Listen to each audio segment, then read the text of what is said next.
my name is Beck and welcome to a list of books where I would like to burn the ending or redo the ending. My first choice for this, or my first two choices actually, are both by the same author. One is co-authored and one is just written by him. So Dark Dawn is the first book by J. Kristoff. This is the third book in the Nevernight Chronicle, and Nevernight follows a character named Mia, and she has had many wrongdoings done to her in this fantasy world, including the destruction of her family, and so she wants to take out revenge for that, so she goes to an assassin school.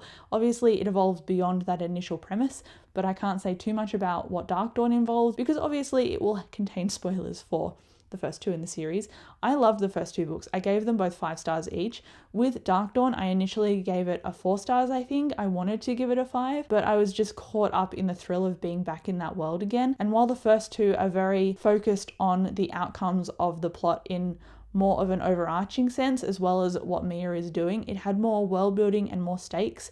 The third book very much encountered a love triangle situation, and this is supposed to be an adult fantasy series. It's very much written with adult themes, but it's written in the tone of a young adult. So it is a perfect stepping stone from people coming over from YA into adult. I think it's a perfect bridging point. But unfortunately, in the way the third book turned out, it focused very much on the love interest aspects rather than the aspects of revenge and found family and action that I had anticipated it would be about. So I actually went back on my Dark Dawn rating and I downrated it to a 3 instead. It was still an enjoyable book. We got conclusions, but I also felt a little bit miffed by the ending, and it felt a little bit unsatisfying to me. Well, it felt quite unsatisfying to me, but I can't tell you exactly why, obviously because of spoilers. Maybe one day I'll go into it in a spoiler video, but for the moment it's spoiler free, so just know that I didn't love the ending of Dark Dawn, and I do like the first two in the series, so I'll probably reread those and then just leave Dark Dawn. But it's a series that I loved up until the ending and the love triangle took over the series, which was unfortunate. The next book is also co-authored by J. Kristoff, and that is Aurora Burning, and I also gave this a 3 stars. And I have a spoiler talk for it if you want to go and check it out. I talk about obviously all the things that I didn't like in the book, while I still did generally enjoy it. So I don't want to trash the books in this video. I did enjoy them to an extent, but Aurora Burning, it just had things that were very obviously cliches for the young adult category, and these cliches were very much character cutouts rather than characters doing things for the reasons you think they would. So instead of things being informed by a character's decision and their build up so far, it was informed by, hey, where do I need this plot to go next? I'm going to make my character do this, instead of the character actually thinking it through and going, based on my experiences, I don't like that option, so I'm doing this instead. So it felt like plot outmaneuvered the characters in Aurora Burning, and that's why it particularly let me down. And I won't talk about the ending again, but it's another thing that was done for the sake of a cliffhanger that I think was very uninformed by all of the characterization that happened in the first book.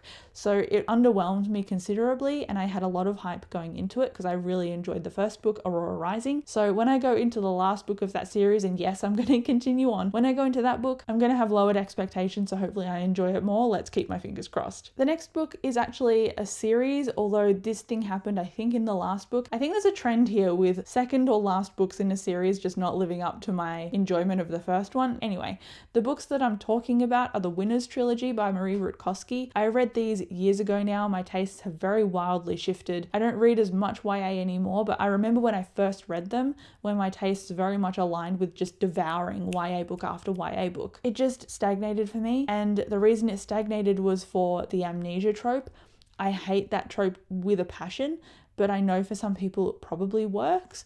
But for me, it just undermines all of the development that has previously happened in favor of going, hey, plot twist, I want to do this thing now, instead of taking into account everything that's happened so far and building it in order to go in a specific direction.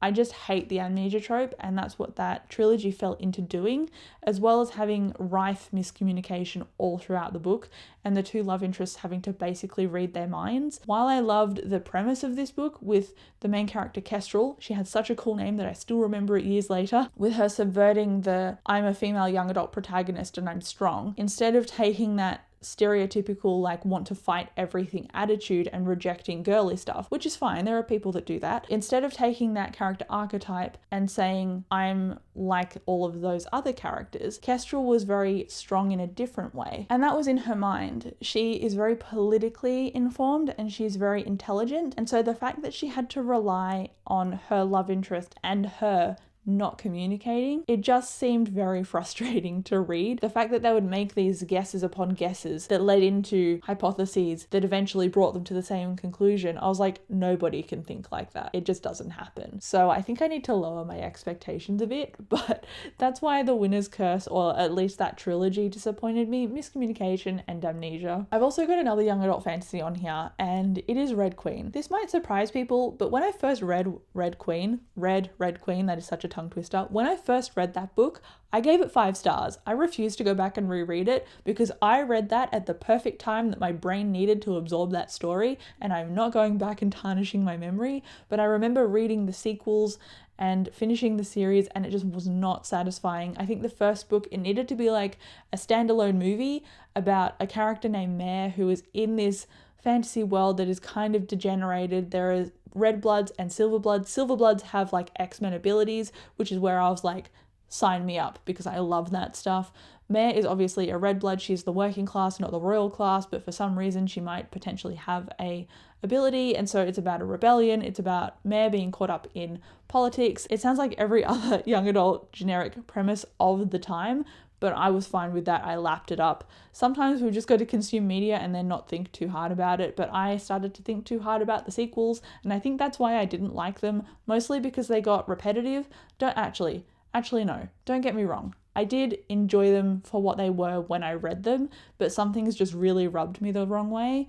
Like, for example, the constant repetition of Mare's inner voice. I can't say what again because it'll be a spoiler, but I just did not like her repetition, and I didn't like the inconsistency with the characters. Her particularly, they just make the same errors multiple times, or they just make bad decisions after having made bad decisions in the past and then just not learning from them. And then the ending just didn't have the payoff that I was hoping for. From memory, I don't remember specifics now, but I remember being disappointed by it.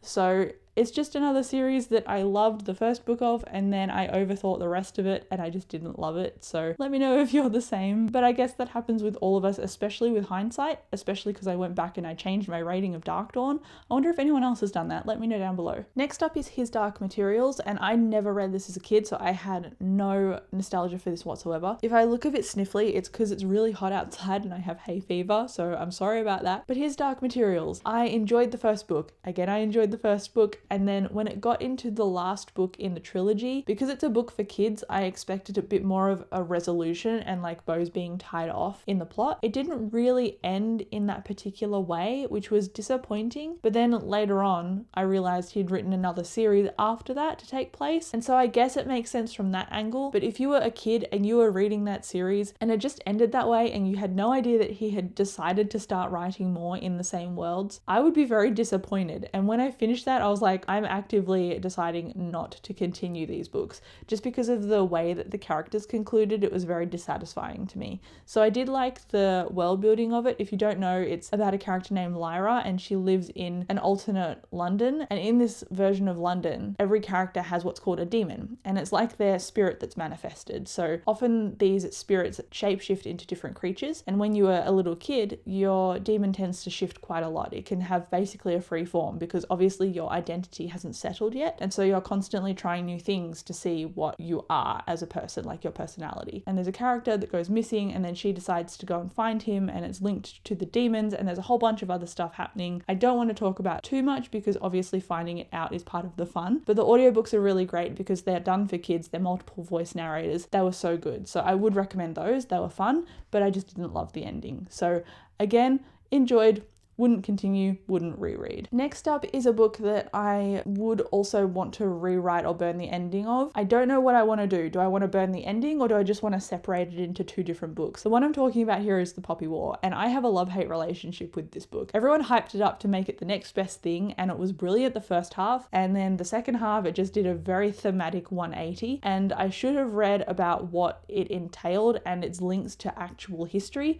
I didn't, and so I think that's why I was very very taken aback. But it had a beginning that was very much like, oh, this character is going to a magical school and it's dark and it's gritty and she's suffering, but she's learning and she's growing. And then it was like, there's a war, and that's not really a spoiler, it's called the Poppy War. But the way that it transitioned into that, it ditched old characters and it brought in new characters. It shifted your environment. It changed the theme, the tone, the characters all at once. And it was like someone had pulled the rug out from under me. So I would very much like the Poppy War to be book 1 of the magical school stuff, and then book 2 to be the second half, so that you can get a more clean build up. It felt like 2 different books to me. Oh, that was a lot. Can you tell that rant has been sitting on my chest for a little while? Anyway, I want to reread it to see now that I have more context as to the historical aspects of it and the gruesomeness of it, or at least of some parts in the second half. Now that I've got that understanding, I can go back and read it maybe and enjoy it for what it is rather than for what I thought it was setting up, because it sets up a magical school and then it's like, I'm not a magical school. So I wouldn't necessarily burn the ending or rewrite the ending. I would just make them 2 books. I've only got 2 left, so the next one is The Raven King by Maggie Stiefvater. This is the 4th book in the Raven cycle, and I enjoyed the Raven cycle. I enjoyed Call Down the Hawk, which is the sequel series, and I just found The Raven King, it has to deliver on a promise that has 3 books build up to that point, and the way that it did it and the way that it was explored, it felt not satisfying and it felt a little bit flat. So I remember reading it and being caught up with the characters in the world, and I think I gave it a 4 at the time. If I could go back, I'd probably give it a 3 or less. So I was very much caught up in the atmosphere of the books, and they're very atmospheric books, so that makes a lot of sense. But I remember lying to myself a little bit about the ending, going like, no, it's okay, it's okay. I did enjoy that, but really if I look back on it, I remember being a bit disappointed. So The Raven King needs to be on this list. And then the last one on this list is a little bit of a joke because it's Red, White and Royal Blue, and this is a book that I have recently given 5 stars and absolutely adored with all of my heart and soul, but I wanted to put it on this list because at the very end, I wanted an epilogue or something. Why was there no epilogue? They're so cute. Honestly, I don't really read romance that much, but when it had the heart and the tone and the relationships and the non-miscommunication and the non-toxicity of friends in a book like Red, White and Royal Blue did, it is guaranteed to become a new favorite. And sure enough, it did. But when it got to the end, I'm not going to spoil anything. When it got to the end, I was like, why do I have to leave these characters now? I don't want to do that. I want more. And then it didn't give me an epilogue. So I was very sad. So I wouldn't burn the ending at all. I wouldn't rewrite anything about that book, but I would get the author to add an epilogue because I just want more of Alex and Henry. But there you go. That is it for this video. Let me know down below what you thought of my answers, or if you have any of your own. I would love to hear. But thank you again so much for watching. I will talk to you in the comments and I'll catch you in my next video. Bye.